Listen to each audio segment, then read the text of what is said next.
Gunfire erupted at a campaign rally for former President Donald Trump in Butler, Pennsylvania, Saturday. Trump said a bullet struck him in the ear. Here's how the attack unfolded.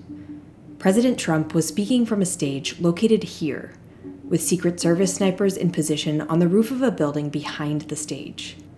The suspected gunman was on the roof of another building less than 450 feet away from where Trump was speaking, with a clear line of sight. And look what happened to our country. Moments before the shooting, we can hear nearby spectators saying they see someone with a gun. He's going down!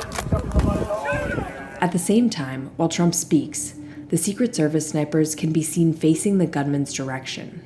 We see the agent on the roof pick his head up just before shots ring out at 6:15. Secret Service agents rush to pull Trump to the ground.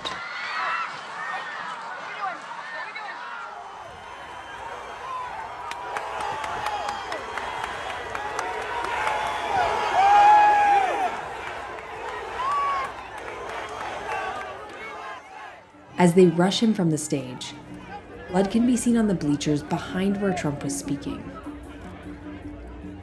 A spectator was killed and 2 more were critically injured at the event. The suspected gunman, 20-year-old Thomas Matthew Crooks, was shot and killed.